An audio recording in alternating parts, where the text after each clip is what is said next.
Good evening. I'd like to call to order our meeting this evening for the Allegheny County Board of Education, Tuesday, November 11th at 5:02 p.m. Please stand for the Pledge of Allegiance.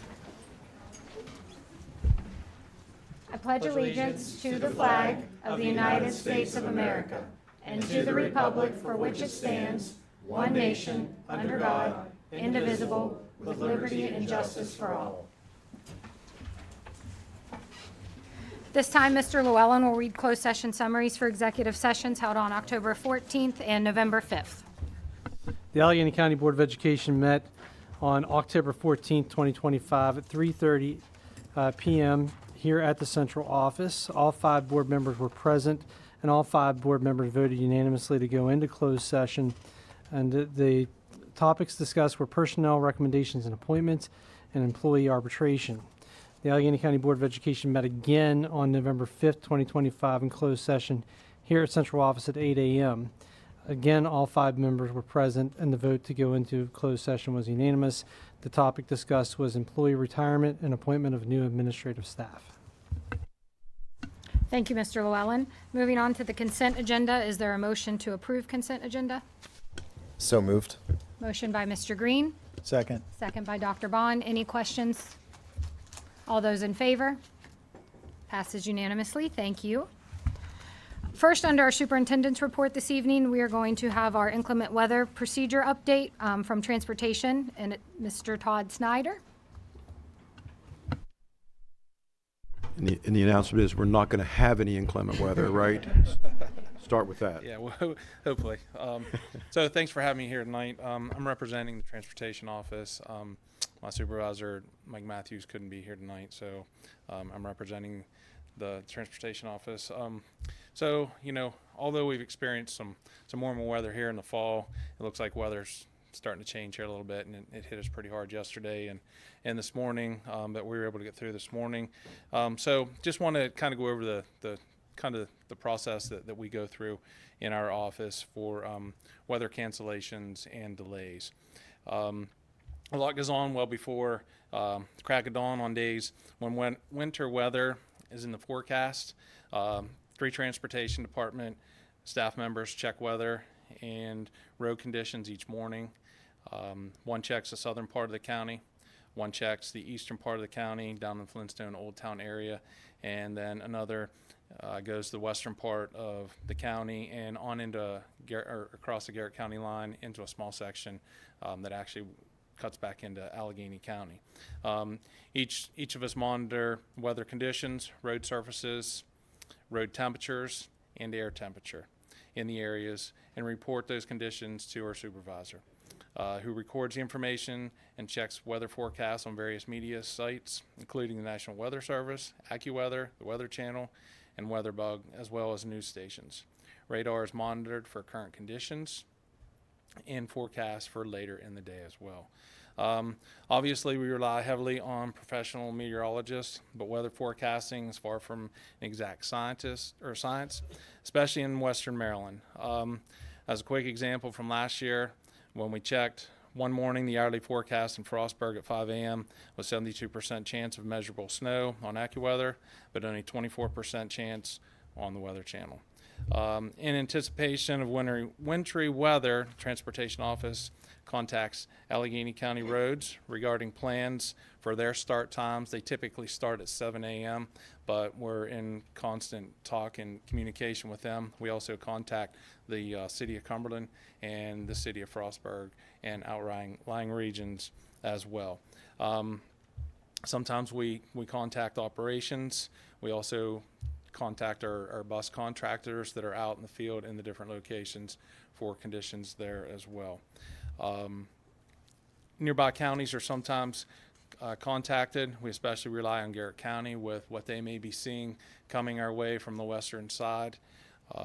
We also may contact Mineral County for what they're seeing on their side as well. And then we also take into consideration county and state alarms. They also obviously take precedent over area conditions. Supervisor then evaluates the conditions prior to 5 a.m., usually in a window between 4:45 and 5 a.m., and contacts the school superintendent at that time. They have a discussion. If a decision is made to delay or close schools, the supervisor of transportation notifies the public information officer. As a time frame, decision to delay or close schools is usually pushed out to public by about 5:30 via the messenger call, text messages, emails, Facebook, and the ACPS website. If a 2-hour delay is called, conditions will be reevaluated, and if conditions call for a closure, a decision will be made by 7 a.m. at that time. If there's a 3-hour delay that's called, conditions will be reevaluated, and if conditions call for a closure, decisions will be made by 8 a.m. for that closure. All attempts will be made to make the best decision possible to eliminate sending out additional changes. Typically, if the decision can be made in the evening before, we like to get that out. Usually the time frame for that is usually 5 p.m. the previous day, or 7 p.m. Usually are the two windows that we like to try to stick with to notify the public. For early dismissals, if we have to make an early dismissal, those decisions usually need to be made by 11 a.m. We have students in the program out at Allegany College that would need to then dismiss by 10:30, so for their 3-hour early. So it's usually before 11 a.m. that we have to make that call. Plus, that gives us an opportunity to get all the students their lunches served as well by making that call. One thing we don't have in Allegany County, we do not have a bare road policy due to the extreme conditions that we have throughout the county. There may be times when buses may travel on snow-covered roads to some extent, but we try to limit that the best that we possibly can. Just for example, this morning there were a few places up in the Frostburg region that did have some snow cover on the road system, but we felt that the school buses were able to maneuver those roads and get the students into school. Bus drivers are instructed that if they encounter roads that they would make travel difficult, they're to pull off in a safe location, radio the office, and we will get county roads or the city out to their location, and they're not to proceed any further with that. We have a good working relationship with the county roads, state highway administration. They're usually pretty quick to get out and service anytime we have situations. I know last year we had a bus that got stuck on an early dismissal time. Kind of squall come in about 2 o'clock on the way in. Within about 10 minutes, we had a county roads truck there getting that bus free, and students were back out, and they were able to get their second afternoon run. So it made it pretty good. We do have a cold temperature policy, though. We take into consideration the wind chill and the cold temperature. If the ambient air temperature is sustained 0 or below, or the wind chill is a sustained 15 below, schools may be delayed or closed depending upon the projected forecast. The winter months are tough on a lot of things, vehicles included. It can be a stressful time for many of us. We will do our best, accurate and timely communication, and hope for a mild winter and an early spring. So thank you for the opportunity for allowing us to speak. If you have any questions, I can do the best I can. I'm sorry, I missed the wind chill. You said ambient 0 degrees, wind chill is which temperature? 15 below, 15 below, Yeah. okay, thank you. Any other questions for Mr. Snyder? Okay, thank you very much, we Thank you appreciate guys your time. Yep, Yeah, thank you nice for job. having me. Yep, thank you. See you. Okay, at this time, Dr. Bond has a proclamation to present for recognition of American Education Week. Ms. Kimberly Sloan is accepting that, correct? And then Ms. Sloan, you can just stay at the mic because I understand you have something to present as well for Educational Support Professional of the Year. Okay, thank you. So with November 17th to 21st of this year being the annual observance of American Education Week, with the slogan of Together for Safe, Just, and Equitable Schools, the Allegany County Board of Education would like to thank our teachers, our guidance counselors, our librarians, administrators, all of our staff, the bus drivers, we heard about that, custodians, food service, everybody that works tirelessly together to serve all of our children, our students, and our communities with the care and professionalism that you guys all exhibit. And you work together to provide that safe and healthy learning environment that helps our students to succeed and excel. So with that said, I'd like to present this to you, Mrs. Sloan, with our sincere thanks and appreciation.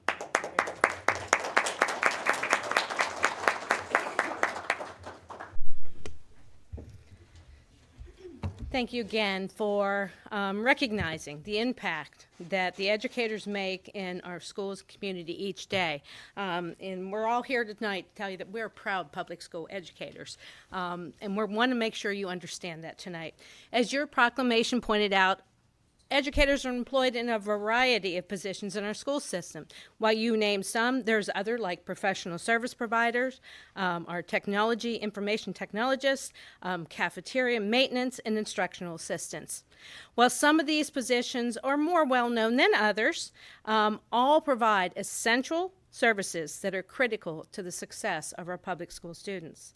And while ACPS honors the Teacher of the Year, ACEA wanted to complement this and recognize the contributions of our colleagues who are dedicated educational support professionals, and thus established the ACEA ESP of the Year program in 2015. This evening, I'm joined by a number of our ACEA educators who are here both to share about and celebrate the work of our ESPs, without whom our schools could not successfully address the academic, social, emotional, and physical needs of our students. Among them is an especially outstanding ESP who was chosen as the 2025 ACEA ESP of the Year. However, this is not her first recognition. She was chosen previously by the Special Education Citizens Advisory Committee to be a recipient of their Shining Star Award, which you just had presented last month. The reasons for the recognitions that she earns becomes apparent as shared in her nomination. If there's a situation that requires patience, Stephanie is called upon. If there's a situation where someone needs assistance with an unhappy student, Stephanie is there. In any given school year, Stephanie will have moved job responsibilities multiple times. In each situation, she does phenomenally. Stephanie has a true heart for the students. She attempts to give every student the best day each day. She can often be heard saying, "It's a clean slate. That was before, let's start over." So I'm honored to introduce to you the 2025 ACEA ESP of the Year, Miss Stephanie Scaletta.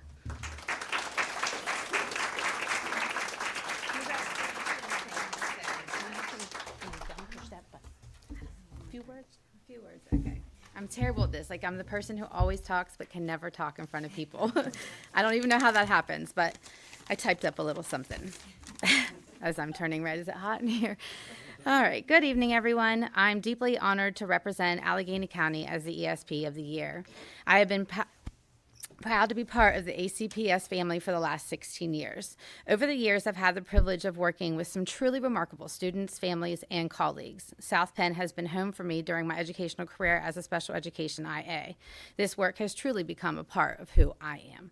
Working in special education is not for the faint of heart. I feel a lot of you in this room know that. As an IA, I get to work with some pretty tough challenges. These can range from physical behaviors, biting, hitting, and sometimes cussing. But in these moments, they can really test your patience, your strength, and sometimes even your spirit. But there are also moments that remind me exactly why I do this. The smile after the hard day, the first time the student makes eye contact that's nonverbal, or the first time that they use their words, or the trust enough just to take my hand. Basically being the calm after the storm. Some days are long, yes, but watching a student grow, learn, and accomplish goals they never thought they could achieve. That's where you're winning.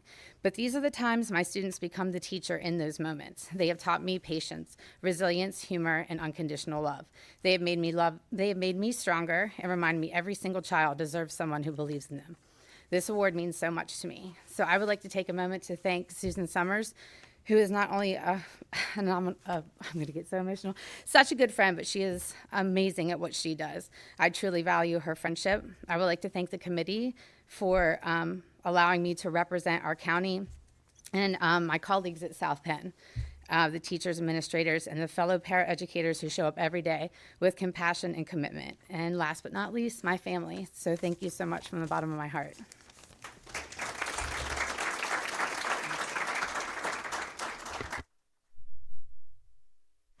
Congratulations, Stephanie. And I do remember your award last year, and we got emotional, and we're happy to have you back. She's leaving. She can't wait to leave. Okay. Great job. All right, moving on to unfinished business. Turn it over to Mr. Llewellyn for second reading of policy file GBN. This is your staff complaints policy. We went over the changes last meeting. If you have any questions, I can answer them. Otherwise, if you pass it tonight, it becomes policy. Is there a motion regarding file GBN? Motion to approve file GBN staff complaints. Motion by Mr. Green. Is there a second? Second. Second by Ms. Lepley. Any questions regarding the policy? All those in favor? Passes unanimously. Thank you. Mr. Llewellyn. Next is your bullying, harassment, and intimidation policy, JBA. Again, this is for second reading, so if you pass it, the change tonight, it becomes policy. Asking for a motion for file JBA. Motion to approve second reading of bullying, harassment, or intimidation policy file JBA. Thank you, Dr. Bond. A second? Second it. Second by Mrs. Widmeyer. Any questions? All those in favor? Passes unanimously again. Thank you. Now it's policy KE. We're going to do rinse and repeat here. Small change whenever at last meeting, second reading.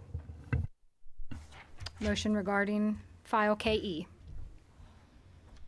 Motion to approve file KE. Thank you, Ms. Lepley. Second? Second. Second, Mr. Green. Any questions?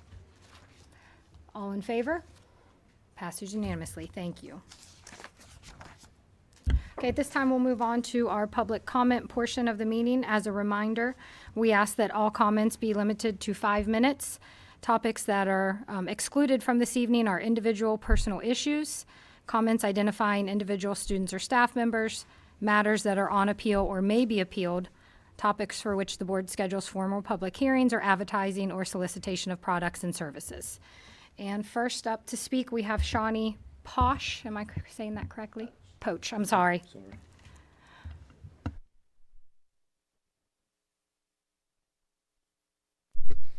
Good afternoon. My name is Shawnee Poach, and I am speaking on behalf of the IAs and ESPs who, despite their unwavering dedication to their roles, are unable to be here due to their second and third jobs. We would like to bring to your attention the significant impact of the pay versus responsibility discrepancy apparent in the job roles of our most essential workers. IAs are our essential staff members who help our students with the most significant needs. They are the front line of defense when students are escalated, providing support in situations involving injuries such as bites, scratches, and punches.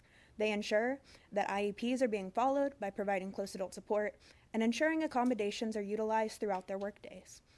Despite these diverse responsibilities, the starting pay for our IAs is $17.53 an hour for full-time and $15.93 for part-time employees. This rate results in the need for ESPs to rely on a second source of income, either via a second job, a family member, or both. Due to this increased financial strain, many ESPs have had to make the difficult decision to find more financially stable employment options. This has resulted in critical staffing shortages and increased strain on the ESPs who remain. The shortage of our staff has also increased potential risk and injury to other students and staff members, both in our general education and special education classrooms.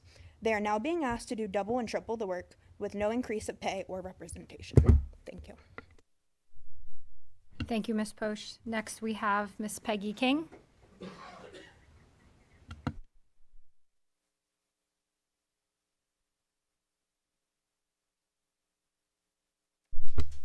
Good evening, President Bender, Dr. Monterano, members of the board, fellow ESPs, and members of the audience. I've been a ESP IA this is my 21st year, and I have 5 years prior to that without a contract. I work in an amazing building with amazing students and amazing educators. And these people behind me that have these lovely, attractive shirts, they're incredible people. We do an incredible job. I also have a second job, and a third job, and a fourth job, and a fifth job to pay my bills. I had a change of living situation last year, and had it not been for friends and family, I would have became homeless. I go to work every day. I love my job. I love my kids. It is so difficult to do what we do every day. And it takes all of us to be part of the success of our students. It is so hard when we do that and we it's hard to make a living at what we do. I know that you all respect us and you honor us. It's getting harder. It's getting very, very difficult. So I ask you to please think of the ESPs, the IAs, the ones in the trenches doing the hard work that we all do, that we're struggling too. We're struggling emotionally, we're struggling mentally and physically, we're struggling financially. Anything that you can do to help us will be greatly appreciated.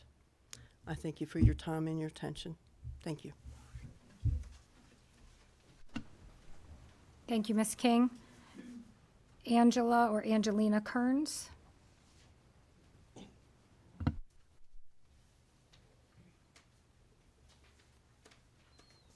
I'd like to start out with my journey with the Allegany County Board of Education. In the fall of 2001, I began my career with the Allegany County Board of Education, which started as a contractual position as an instructional assistant, turned into a meaningful and lasting journey in education, marked by challenges and countless rewarding moments. My first school year was 2001-2002, and I continued in my contractual role until 2005-2006 academic year. At that point, many of us received the difficult news that we would not be returning the following school year. This period of uncertainty led me to take on another job for a year, but my heart remained with the children in school I had come to care about. The following year, I was fortunate to be hired back to the board, working part-time in the pre-K program, which at that time was a half-day setup. The next year, I started the school year, and in 2007, I was finally hired full-time. This milestone was a turning point in my professional life, bringing stability and a deeper connection to the school community. Many people have asked me over the years why I have continued in this profession, especially with its well-known challenges. There are many reasons, but most significant one has always been the schedule. As a mother of 2 school-aged children, my work hours allowed me to be present for them, getting off work at about the same time they did, being available for their sporting events, dance classes, and other activities, enjoying holidays together. This work-life balance was invaluable. Yet the deeper reason I have stayed is simply that I love the work. Yes, some days are tough. I spent many years in general education classroom, which I found both challenging and fantastic. Seeking a new experience, I was transitioned into working in the SLE classroom. The first couple of years were especially rewarding. I felt that I was truly making a difference. Over time, the landscape of education changed. The students' behaviors, diagnoses, and family situations evolved. And the last 3 years in particular have been difficult. I have faced many injuries on the job, bites, scratches, punches, and more.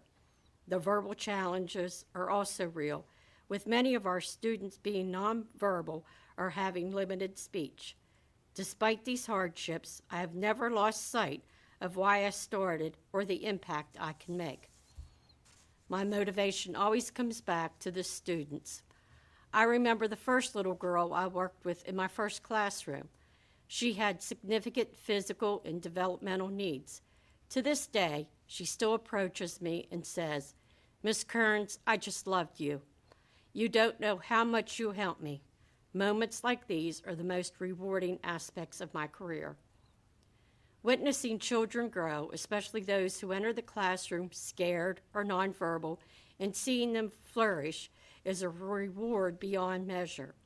In the SLE program, we have many nonverbal children, and helping them find their voice or simply feel safe and supported is incredibly fulfilling. I am proud to have played a part in their journeys, and I feel that I have helped to make meaningful changes in their lives. My career with the Board of Education has been filled with ups and downs, but above all, it has been a journey of purpose and connection. These challenges are real, but the opportunity to make difference in lives of children and family has and continues to be the reason why I remain dedicated to this job.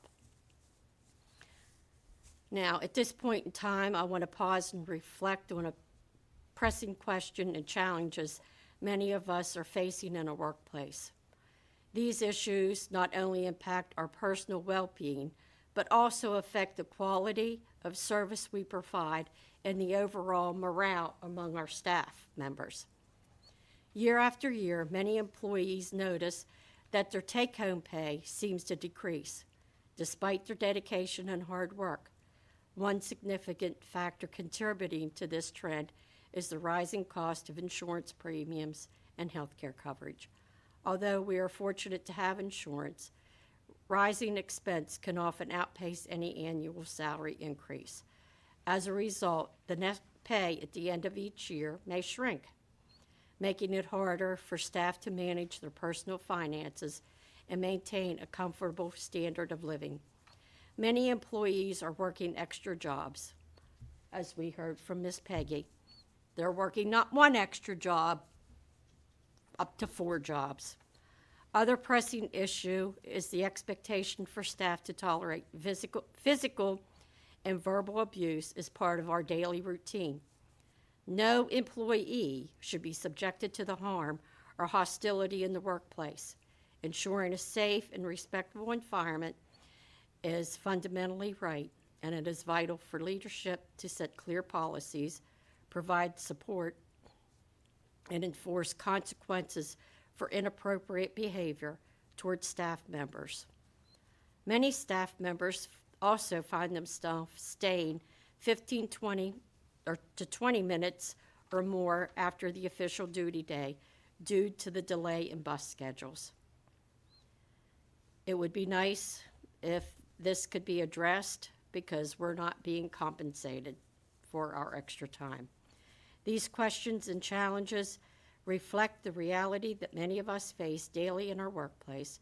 By voicing these concerns, we encourage thoughtful discussion.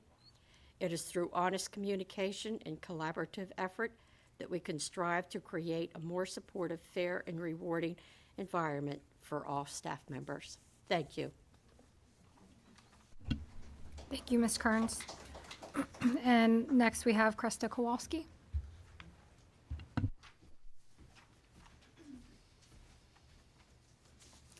Hi, members of the board. It's so nice to see you this evening. My name is Krista Kowalski, and I come to you as a former teacher of Allegany County Public Schools. I worked with many of the instructional assistants that are in the room and also lining the hallway right now. And I come to you now as the current MSEA UniServe Director for Allegany and Garrett counties.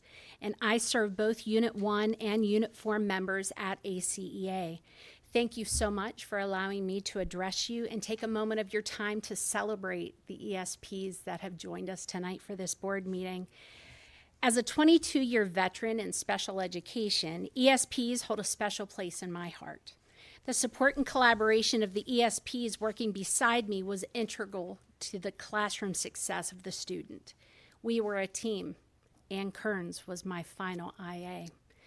Focused on helping students realize their potential and encouraging students to meet their goals.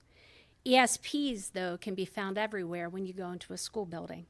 There are paraprofessionals, information technologists, administrative assistants, secretaries, custodial staff, maintenance staff, bus drivers, and food service workers who work well from before the students arrive to until long after the students have left. Often their work goes unacknowledged because it happens way behind the scenes. And without their efforts, our school system grinds to a halt. They're integral to the health, safety, and success of students and the rest of the staff of ACPS. They are often the first face a student sees when they start their day.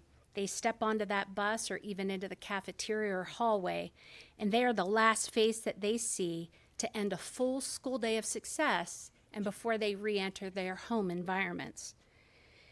ESPs are vital to the work performed in our schools today, yet as the work is done with fidelity and consistency by these educational professionals, they do face harm as they are severely impacted sometimes by the work that they do. Paraeducators, as you've heard, they return to the classroom with injuries faced on the job. They do this while holding down second jobs to make ends meet, like one paraeducator in our system who works 3 jobs to remain above the poverty line and support her family as a single wage earner. A living wage in Allegany County, which is the ability to afford basic bills and food for 1 month, is calculated at $27.22 an hour. That's the living wage. That is not a thriving wage. A thriving wage for me includes maybe being able to afford to rent a movie on Amazon, but you can't afford an Amazon membership if you only make a living wage. Based on the current contract, none of our classroom instructional assistants that spoke to you today make a living wage, not one. The 7.5-hour workday ESPs put in to make our schools a safe place of learning for our students should really be the only job that they have to hold. And that's what I'm going to talk to you about today. This year is a year of opportunity, and this year is a year of change because we together can collaborate to make this happen for the education support professionals in our school system. We are surrounded tonight by proud public school educators. And notice it doesn't say teacher because all of them are educators, bus drivers, cafeteria workers, our maintenance, our clerical staff, they educate students every day. We know and they know the importance of a living wage, secure retirement, affordable health care, career mobility, manageable workloads, and access to safe and healthy work environments. Each of these are pillars to the MSEA Bill of Rights. MSEA is advancing this campaign, and ACEA has had full sign-ons from every single work site in Allegany County. We believe that our Unit 4 members deserve opportunities afforded by this Bill of Rights. It's only through a partnership with ACPS, the Board of Education, and ACEA that we can show these invaluable employees the dignity and importance of their work. They have committed their lives to our students, and you heard that today. They love their jobs. They came back after furlough to come back to the job that they love and the students in this system that they have loved for 22 years. They have committed their lives, showing up every day to be the first face of ACPS. So we need to show them the respect that they deserve. So together, in collaboration, and in support of the work that they do, and the support that you do every day for the work on behalf of the employees, we would like to collaborate with you so we can change lives together by treating them like the educational professionals that they are. Thank you. Thank you, Ms. Kowalski. Are there any board member responses? I just want to say thank you to everyone that took the time out of their evenings, some probably taking time off of those second jobs or otherwise to be here this evening. We do appreciate hearing directly from you, and it's very important that we continue this dialogue. So thank you for being here. Thank you, Mr. Green. Moving on to new business, I'll turn it over to Mr. Llewellyn to talk about an MOU. So the education article of the Maryland Code provides authority under certain circumstances to remove somebody from school property, to no trespass them, basically deny them access to school buildings and grounds.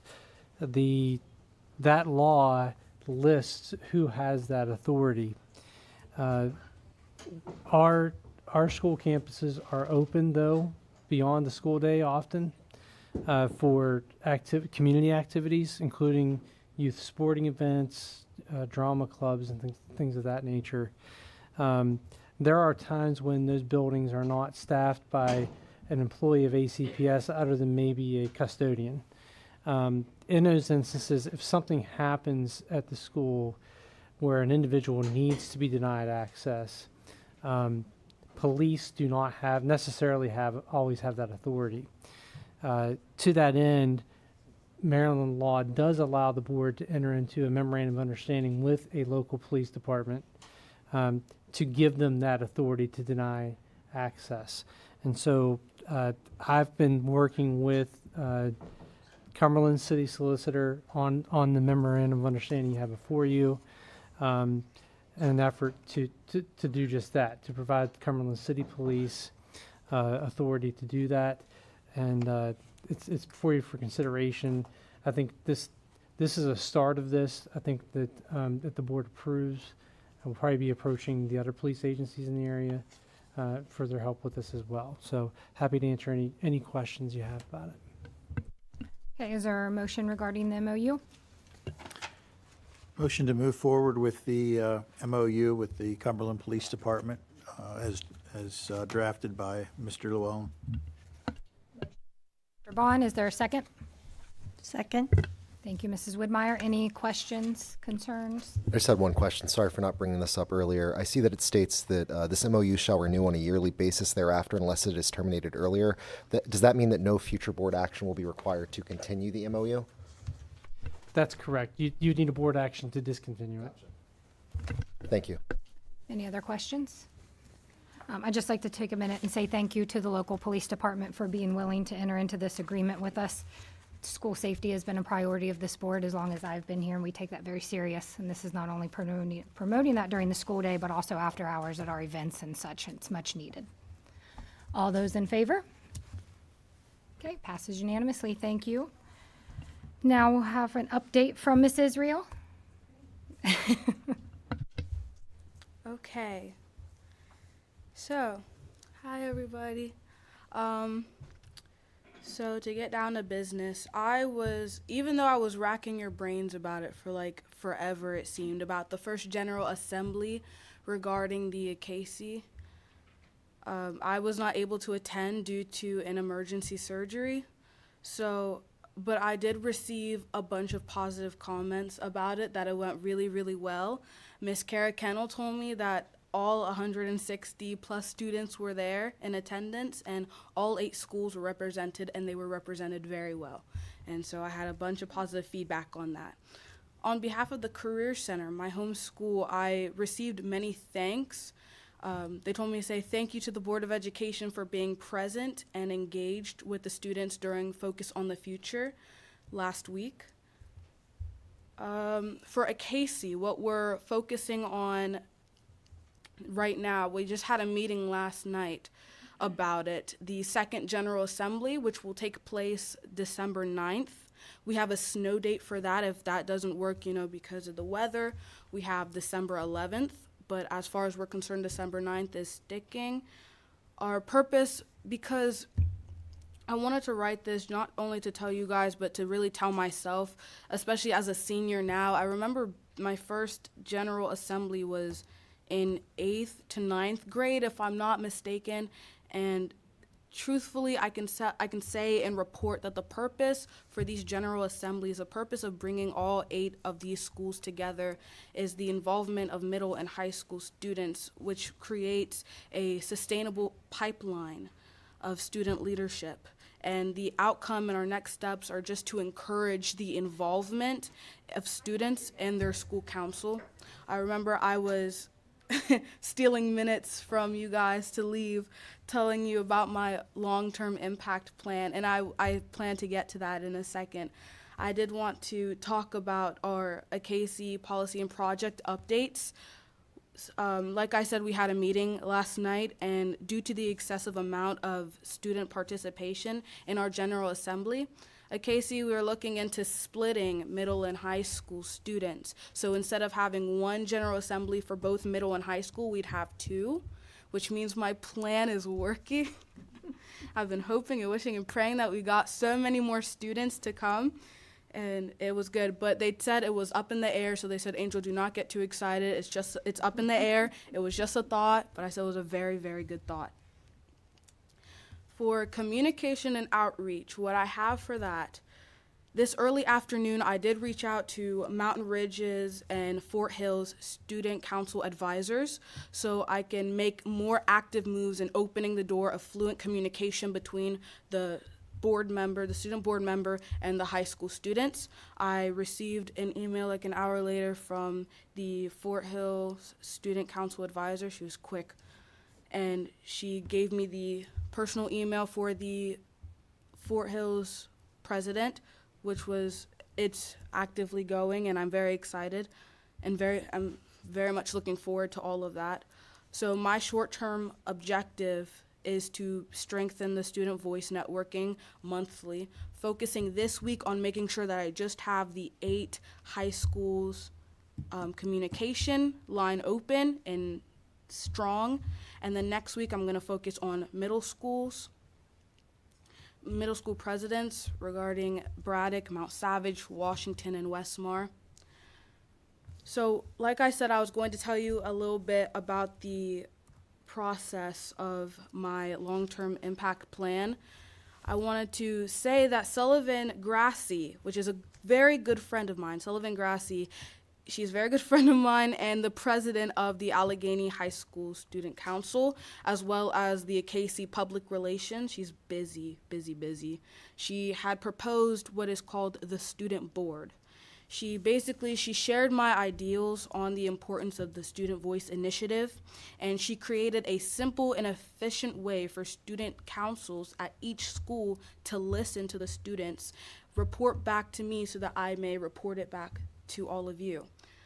I wanted to read just a little. She made it brief. The student board proposal that she emailed me this morning that she had presented to the principal there, where she named the current issue that in the past 2 months of the Allegany High School 2025 school year, there have been arising concerns about different issues. However, students do not know where or to whom to give their opinion.